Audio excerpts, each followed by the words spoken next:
में कोई चीज मांग भी सकते हैं हम, मगर संकल्प से नहीं मिलेगी। भाई किसी दुकान पर आप जाएंगे, किसी दुकान पर आप कोई सौदा लेने के लिए जाएंगे तो सबसे पहले क्या देखेंगे आप? क्या पूछेंगे दुकानदार से कि भैया दुकानदार ये चीज किस भाव है? भाव भाव पूछेंगे या भाव की जरूरत है या की आवश्यकता है? मैं लेने का तरीका बता, भाव की जरूरत है, भाव रखते हैं, कहीं भी लेने के लिए जाएंगे। लेकिन हम दूसरा काम करते हैं। कैसा करते हैं? काम हमारा बैंक में है और हम रेलवे प्लेटफार्म पर पहुंच जाए तो हमारा काम हो सकता है, हो सकता है। अब जैसे माता बहनों में मैं जगह जगह अब तो कर कम जाता हूं, लेकिन जगह जगह कुछ शिकायतें मिलती हैं। अभी एक जगह मैंने फोन किया था, शायद एकादशी का कोई कार्यक्रम चल रहा था। बहनों ने कहा अब भाई साहब थोड़ी देर बाद फोन करना, हम एकादशी व्रत में हैं। हमने कहा तुम एकादशी व्रत में हो तो अच्छी बात है, लेकिन ये बताया किसने तुमको? भाई एकादशी व्रत बताया किसने आपको? आप जानते हैं एकादशी व्रत कैसे करते हैं? कहीं जानते नहीं है। अरे यहां से अपने गांव तक आप मिट्टी की सड़क डलवा दो, लेकिन समझने की जरूरत, आप यहां से लेकर के अपने गांव तक मिट्टी की सड़क डलवा दो बगैर कहे किसी से, तो क्या उसका पेमेंट मिल जाएगा आपको? मिल जाएगा क्या? बताइए। और मैं तो जो कह रहा हूं तुम सोने की डलवाए दो, पेमेंट नहीं मिलेगा। लेकिन भाई एकादशी की कही कौन नहीं तो बनते जी? बताओ, विचार करो अपने में।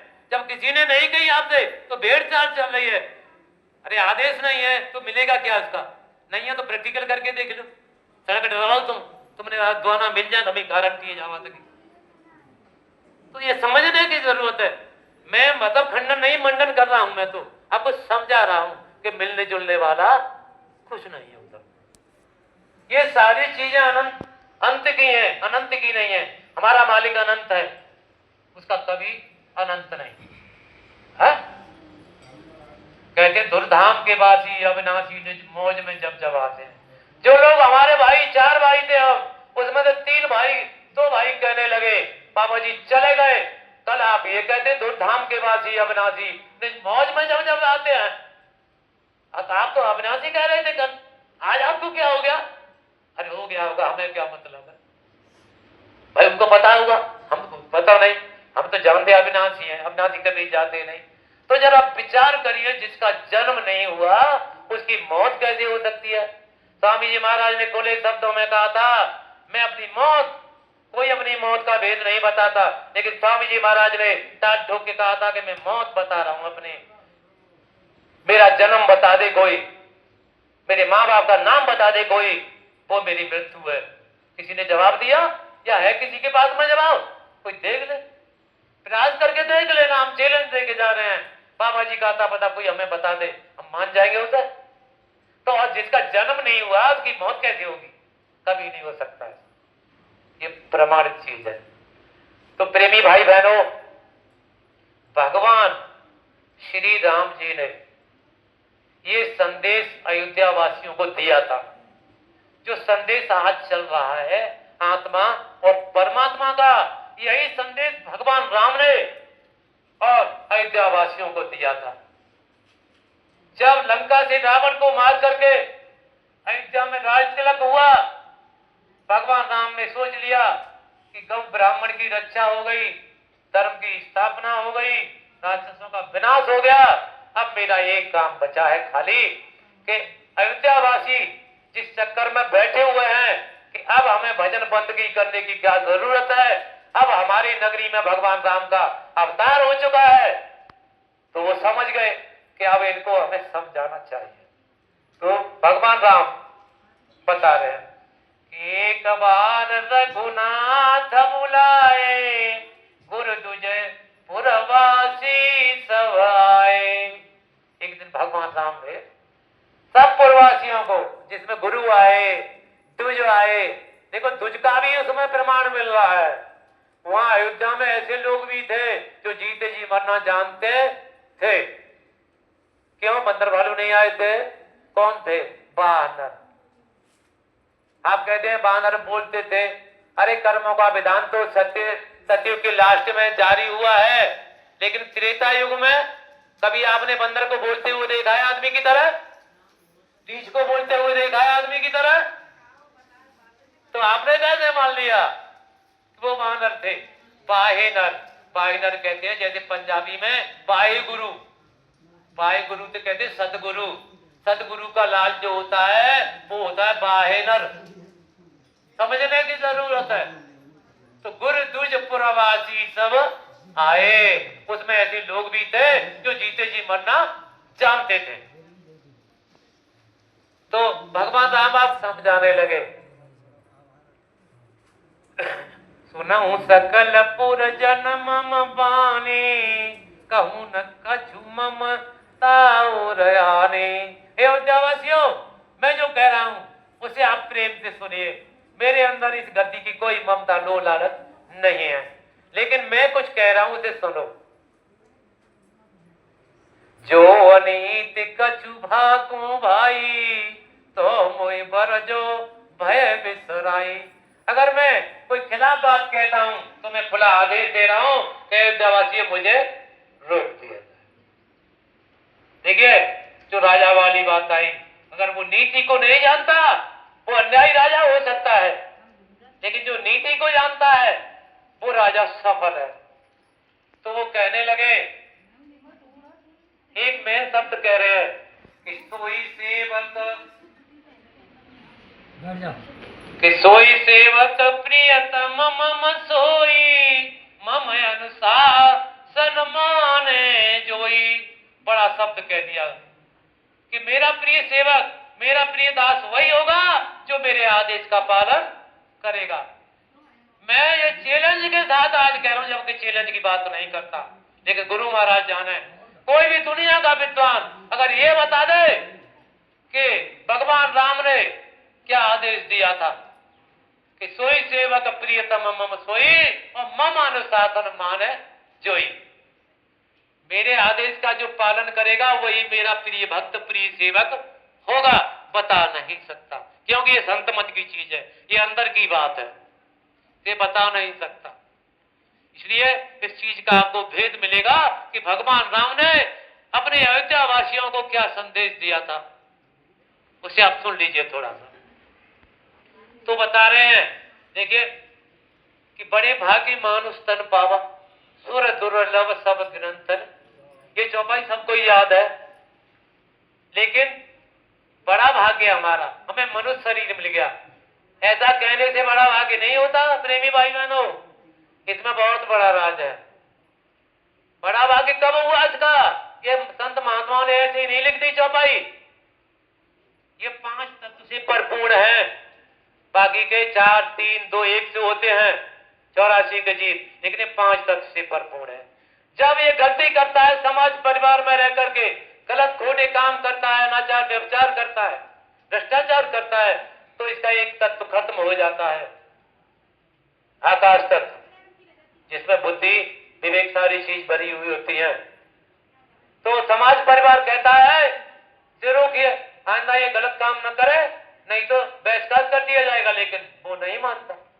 अब जीते ही जब एक तत्व उसका खत्म हो गया प्रेमी भाई बहनों, अब जीवन यापन चार से कर रहा है, 4 तत्व से कर रहा है। अब 4 तत्व किसके होते हैं? पशु के। जीते जी पशु बन गया, पशु की टिकट उसने अपनी बनवा ली। अब इसमें अब दोष काल को लगाई, कर्म को लगाई, ईश्वर को लगा, तो लगाते ना, कर तो स्वयं रहा है ना। जब समझाया जा रहा है कि गलत काम मत करना, समाज परिवार है, लेकिन मानता ही नहीं, तो एक तत्व चला गया। अब 4 तत्व से जीवन यापन कर रहा है। अभी उसी 4 में उसका मरण हो गया, तो चला गया पहली खान में, जो पिंड जो होती है। अब पिंड जो होती है उसमें क्या है, जब कान बाहर होती है, पिंड जो होते हैं, इसकी 4 लाख वैरायटी होती है, 4 लाख बार जीवन मरण करना पड़ेगा। वहां कोई रिश्तेदारी नहीं है तुम्हारी, जो रिश्वत चल जाएगी तुम्हारी वहां जाकर के, वहां तो आपका कर्मों का लेखा जोखा देखा जाएगा और फैसला करके भेज दिया जाएगा, जो भेज दो, ये होगा उसमें। तो एक तत्व खत्म होने से उसकी 4 खान शुरू हो गई, पहली में चला गया। अभी मनुष्य शरीर में फिर गलत काम कर रहा था, 1 तत्व और चला गया, अब 3 रह गए। 3 तत्व दूसरी खान में होते हैं। वो खान कौन सी है? अंडज। अंडा से पैदा होने वाले जितने भी जीव होते हैं वो अंडज। अब इनकी वैरायटी कितनी? 23 लाख वैरायटी होती है। 23 लाख बार जीवन मरण हाल ही नहीं हो जाएगा, बहुत समय लगेगा। अब 1 तत्व और चला गया, नहीं माना वो, अब 2 तत्व रह गए। अब 2 तत्व किसमें होते हैं? उपमज में। जब बरसात होती है तो बरसात के समय में आपने देखा है कीड़े मकोड़े कितने समय से आए, उस समय से चले जाते हैं। 27 लाख वैरायटी होती है उनकी, उम्र कम होती है। अब 1 तत्व रह गया। जब 1 तत्व रह गया उसके अंदर में, अब 1 तत्व किसमें होता है? अस्थावर में, जिसमें पेड़ आते हैं, पहाड़ आते हैं। कि अब जाको समझावे पत्थर है, तो जाका समझावे, तो बोलते हैं बड़े बड़े, अब तो पत्थर है जे कहा समझावेंगे जाए, ऐसे बोलते हैं ना हम लोग। तो ऐसे हो गया। अब क्या है? अब उधर चला गया। 30 लाख वैरायटी उसकी होती है। 4 लाख 23 लाख 27, 27 दो समझ के 54 और 30 84 हो गया। आकर 4,84,000 और यौन ब्रह्मत्य जीव अविनाशी। अब ये अविनाशी जीव अब कर्म के हिसाब से 84 में चला गया। जब लास्ट में जाकर के गाय तन मिला जिससे माता बहना जन्मी है, सभी नहीं, कुछ तो अच्छे कर्म से आई हैं, कुछ माता बहने जो चिड़चिड़ापन जिनके अंदर में, क्षमा करना, हाँ क्षमा करना, और गाली खूब देना, यहाँ से जाने के बाद खूब देना, क्योंकि आप ही लदोगी ना। तो वो गौतम से आदि चिड़चिड़ा जिनका दिमाग होता है, हकीकत तो हकीकत होती है। तो वो गाय तन में से आई मनुष्य शरीर में, और बैल में से जो लड़ा बेरी ज्यादा करते हैं, घर में मारपीट करते हैं, बैल की योनि से आते हैं वो पुरुष। सभी नहीं आते, वो आते हैं। तब जाकर के इतना चक्कर लगने के बाद में तब गोसाई महाराज कह रहे हैं कि बड़े भाग्य मानुष, तब तो बड़ा भाग्य है, कितना समय 84 में चला गया, तब ये मनुष्य शरीर मिला है, तब इसे बड़ा भाग्य कहा गया है, जिसकी कीमत आप समझ नहीं रहे हो। इतनी बड़ी चीज मिलने के बाद में आप इसकी कीमत नहीं समझ रहे हो। सुर दुर्लभ सब ग्रंथन का। अब देवता जिनकी हम पूजा पाठ में भाग रहे हैं, देवता इस शरीर के लिए तरस रहे हैं, क्योंकि उस शरीर में ये जो चीज गुरु महाराज ने दी है वो शरीर में नहीं हो सकती, केवल इसी शरीर में, पंच भौतिक शरीर में ही हो सकती, उसमें नहीं हो सकती। अब वो फंस गए बेचारे, पूजा पाठ किया तो इसमें हमारे शरीर में 6 चक्र होते हैं। गुदा चक्र का भेदन करने के बाद में गणेश जी का साक्षात्कार एक छाया के रूप में होता है, सीधा नहीं होता। इंद्रिय चक्र पर ब्रह्माणी का होता, नाभि चक्र पर विष्णु भगवान शंकर भगवान का होता, विष्णु भगवान और लक्ष्मी जी का होता। हृदय चक्र पर शंकर भगवान पार्वती का होता और सरस्वती का होता। कंठ चक्र पर ये 6वां चक्र है। जब इसका भेदन जैसे ही होगा, गुरु महाराज कहते थे पहला कदम स्वर्ग में पड़ेगा आपका। अब देवता तो बन गए जाकर के, लेकिन देवताओं में क्या है? जैसे 5 स्टार होटल, 5 स्टार होटल में क्या है? जेब में पैसा है, जो इच्छा हो रही है वही खा रहे हैं, पी रहे हैं, मौज मस्ती का काम, वहां दूसरा काम हो नहीं सकता उस जगह पर। इसलिए आपको भी दंड के रूप में मिलेगा वो, अब साधन भजन नहीं करेंगे तो, क्योंकि जो कछु इच्छा कीन मनमाई, प्रभु प्रताप कछु दुर्लभ नहीं। जय गुरुदेव नाम प्रभु का है, तो दुर्लभ मत समझना, आपको मिलेगा जरूर, लेकिन साधन भजन तो जब आप करेंगे। तब देवी देवता कह रहे हैं कि मर गए, अब वो काम नहीं हमारा हो पा रहा, हमें देख रहे हैं। जब यहाँ से जो सूरत जाती है, स्वर्ग में जाती है, स्वामी महाराज कहते हैं अरे बड़े बड़े दरवाजे बनाए जाते हैं, बड़े बड़े स्वागत होते हैं उस सूरत के, तो केवल सुन ही लिया हमने, लेकिन हम चले नहीं एक कदम, हमें चलना चाहिए था भाई उधर। तो देवता क्यों परेशान है कि पुण्य छीणे पुण्य मृत्यु लोके, जब उनका पुण्य खत्म हुआ, जेब का पैसा खत्म होगा 5 स्टार होटल से, तो मालिक निकालने का कि चलो हिसाब करो, नहीं आधे नीचे चलो।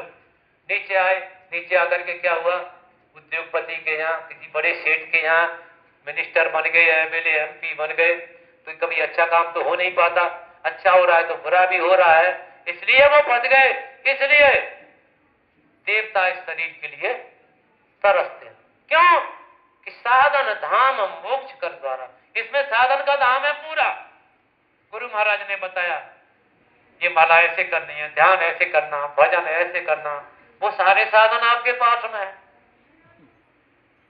और जब ऐसा साधन गुरु आदेश में जो चले, गोस्वामी जी महाराज के बारे में बता रहे हैं कि गोस्वामी जी महाराज जब गुरु के आदेश में चल दिए, अगम का सौदा हुआ जो हमारा आपने ले रखा है, तो गोस्वामी जी महाराज कहते हैं कि मुदय नैन त्रिशत पहो पुण्य चितवत कौशलपुर गयो। हाँ, वही बिलो की राम मुस्काई, बेसत तुरंत गए मुख माई। मैंने देखा, मैंने आंख बंद करके बैठा, मैं कौशलपुर में पहुंच गया। जिस कौशलपुर की बात लंकिनी हनुमान जी को बता रही थी, ठीक है ना। तो कौशलपुर में देखा राम बैठे, मुझे देख कर मुस्कुराए और उन्होंने मुझे रास्ता बता दिया कि इधर आ जाओ। तो कहने अति विचित्रता लोक अनेका, रचना अधिक एक से एक, कोटि न चतुरानन गौरी सा। यहाँ एक ब्रह्मा और शंकर भगवान के पीछे यहाँ झगड़ा हो रहा है। देख गोस्वामी जी महाराज कह रहे हैं मैंने करोड़ों को देखा, वहां करोड़ों सूर्यों को देखा, और ऐसा देखा वो मेरे मन में नहीं है, न मैं उनका वर्णन कर सकता हूँ, इशारे में ही बता सकता हूँ। तो राम जी दे रहे हैं संदेश, अयोध्यावासियों ये सारी चीज तुम्हारे पास में है। ये तो गोस्वामी जी महाराज ने यहाँ दे दिया मैंने आपकी वजह से, कि भगवान राम समझा रहे हैं कि ये सारे कार्य कब आपके सिद्ध होंगे। तो बता रहे हैं कि आप स्वर्ग स्वर्ग चिल्ला रहे हैं, स्वर्ग का सुख भी अल्पकाल का है, अंत में वो दुखदाई आपका बनेगा। लेकिन मेन चीज बता रहे हैं कि नरतन भवबा हृदय मेरो तन मुख मरुतय अनुग्रह मेरो। अब देखिए क्लियर बात कर रहे हैं भगवान राम, कह रहे हैं हे अयोध्यावासियों मेरी कृपा अनुकूल हवा के समान है इस नाव को पार ले जाने के लिए। लेकिन जरा विचार करिए कि जब तक नाव का मलाह उस पर नहीं बैठेगा, जब तक कोई सवारी नहीं बैठेगी, कोई सवारी बैठ जाएगी। अब अनुकूल हवा के आधार पर अगर आप बैठ भी गए, मलाह नहीं है, तो आज तो हवा ऐसे चल रही है, आगे जाकर के ऐसे घूम गई तो कहां जाएंगे आप। तो बता रहे हैं कि करण धार सतगुर दृढ़ नावा। देखिए भगवान राम की वाणी है, इसमें क्या कह रहे हैं कि करण धार सतगुर दृढ़ नावा और दुर्लभ साज सुलभ करे बाबा। करण धार कहते हैं शब्द भेदी गुरु से। अयोध्यावासियों अगर आप अपने जीव का कल्याण चाहते हैं तो शब्द भेदी गुरु की आप तलाश करिए। ये रामचरित मानस कह रही है। लेकिन विद्वान इसे क्यों दबाते हैं, या तो जानकारी नहीं है, और जानकारी है तो हमारी वैल्यू खत्म हो जाएगी, क्योंकि हम सदगुरु संत सदगुरु है नहीं। इन दो में से एक चीज हो सकती है, इनके अंदर में तीसरी चीज नहीं है। कर्णधार सतगुरु दृढ़ नावा, साफ साफ बता रहे हैं। अयोध्यावासियों यही मेरा आदेश है कि अगर आप अपने जीव का कल्याण चाहते हैं तो आप शब्द भेदी गुरु की तलाश करिए। लेकिन रामचरितमानस तो बहुत सुनी होगी आपने, लेकिन वहां गुरु लगा दिया होगा, लेकिन कर्णधार लिख रहा है रामचरितमानस में। आप उठा के देख लेना कि ये झूठी बात तो नहीं है, खुद देख लेना रामचरितमानस में। उत्तरकांड की ये बात मैं आपको बता रहा हूं, तो उसमें आप देख लेना कर्णधार बात उसमें आ रही है। तो प्रेमी भाई बहनों आपसे हमारा यही कहना है कि आप सभी प्रेमी मिलकर के एकजुट हो करके हम अपने में संकल्पबद्ध हो जाएं। शक्ति किसके अंदर में है, संकल्प में शक्ति होती है। संकल्प के साथ आप अनुभव करके देखिए कि चाहे आप सुमिरन पर बैठे हो, चाहे ध्यान पर बैठे हो, चाहे भजन पर बैठे हो, संकल्प करके बैठिए और थोड़ी सी देर में जलवा आप देख लीजिए। संकल्प होना चाहिए। और संकल्प होता कैसे है, यहां भी आप गलती कर बैठेंगे, इसलिए उसे भी क्लियर किए देते हैं। बाहर से हमने कह दिया कि आज से हम शराब नहीं पिएंगे, ये विकल्प है, ये संकल्प मन से किया जाता है। अंदर में किसी दूसरे को, पड़ोसी को भी नहीं पता पड़े कि हमने क्या संकल्प किया है। संकल्प कहते हैं उससे, इसलिए संकल्प मन में किया जाता है। बाहर से तो विकल्प होते हैं, इसलिए हम गलती कर रहे हैं कि बाहर से कह देते हैं कि आज तो हम भजन करेंगे, तुम करके देख लियो।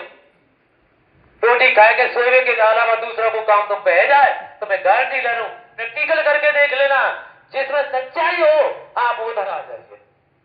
हम तो आपसे साफ साफ कह रहे हैं, सच्चाई क्यों चलिए आप, तो आपको प्रेमी भाई बहनों लाभ हो जाएगा। तो कहने का मतलब आपसे यह है कि बहुत सारी चीजें हैं। और फिर रामभोग भाई जी का जैसी फोन मेरे पास में गया तो मेरे रिश्तेदारों में, जहां राजस्थान में रहता हूँ, 7 दिन कार्यक्रम जिसमें रोजाना की जगह 7 दिन 7 रात में आवाज भी मेरी सही प्रकार से नहीं आ रही होगी और मैं भी बहुत थकावट में हूँ, क्योंकि 7 दिन 7 रात बहुत होता है सेवा में मेरा। लेकिन अब लाभ तो कुछ नहीं था, रह रहा हूं तो करना पड़ेगा सेवा भाई। भाई लाभ नुकसान की हम नहीं सोचते भाई, सेवा तो हम लोगों ने की, इसलिए मैं स्वस्थ भी नहीं हूं। अभी दवाई दे के साथ में चला हूं, स्वस्थ नहीं हूं, आवाज भी काम नहीं कर रही पूरी तौर से। नहीं, हम ऐसे नहीं बोलते जैसे आप बोल रहे हैं, आप दूसरे हिसाब से बोलते हैं। तो आपसे कहा जा रहा है, इसलिए प्रेमी भाई बहनों हम सब रो रहे हैं। और एक बात और बता दूं आपको, जल्दी एक चीज और तुम्हें बता जाऊं, याद है आगे में बताऊं। एक पंडित जी कोई भागवत सुनाते, एक बूढ़ी अम्मा सवंती आगे जाके बैठती है, रोवती। अब पंडित जी ने सोची जे को मेरी कथा ना सुनो, जी बूढ़ी अम्मा मेरी कथा है। देखो पंडित जी मां गलती कर रहे हैं, मेरी कथा, जबकि पंडित जी की कथा ना, लेकिन पंडित जी क्या कह रहे हैं कि जी मेरी कथा है, जी अम्मा ही सुनते हैं, दूसरा कोई ना सुनते। तो एक दिन उन्होंने आरती जल्दी कर आए गए, पंडित जी बोले आज अम्मा से मिलना है, ऐसा मेरी कथा में क्या है ऐसा जो आप इतना भाव से रोती हैं। तो उतर के आए, पैर छुए, अम्मा ने की को लाला कि मैं वही हूँ आचार्य, कथा पहुंच रहा हूँ। अच्छा तू ही है, क्या पूछ रहा है कि अम्मा मेरी कथा इतनी तो बढ़िया लग रही है। कह नहीं तू मत पूछे जा बात, तू रहना मत पूछ। कह नहीं भाई पुत्र भाई बाबा को मत डोल लो कि भाई भाई तारीफ हो, हम तुम सभी डोल रहे भाई तारीफ के कहा जाता हूँ। अम्मा तो ये बतानी पड़ेगी। तो तू सुन ले कि कहा है कि देख बुरा मत मानियो, बात यह है कि एक हमारी भैंस को लवे रू वो ऐसी रह के मर गो, तो मैं जो सोच रहा हूँ कि जी पंडित तू आज नहीं तो कल मरेगो जरूर, तो भैया मैं भैंस को लवे रू रहता ना, ठीक है ना। तो फिर तो कथन की बात है भैया। लेकिन हाँ इतना जरूर है कि आज मैं जितना स्वस्थ नहीं हूँ कि उतनी जिस प्रकार से मैं सेवा करता हूँ वो सेवा तो आप लोगों की नहीं कर पा रहा हूँ मैं, क्योंकि मैं तकलीफ से हूँ। 8 दिन का जागा हुआ, आवाज भी सही प्रकार से मेरा काम नहीं कर रही। लेकिन जब भी मौका मिले आपको, मेरी जरूरत पड़े, तो मैं गुरु महाराज को साक्षी करके यह कह रहा हूँ, चाहे मेरा कितना भी काम खराब हो जाए, मैं आपकी सेवा में आपके दर्शन के लिए बिल्कुल तत्पर रहूंगा। 24 घंटे मेरा फोन खुला रहता है, जब भी बात करना है, जब भी मुझे बुलाना है, मैं आपकी सेवा के लिए हाजिर रहूंगा। और मैं माननीय भाई साहब से निवेदन करूंगा कि कुछ और सुनने की इच्छा हो और आगे बढ़ाएं कि भाई साहब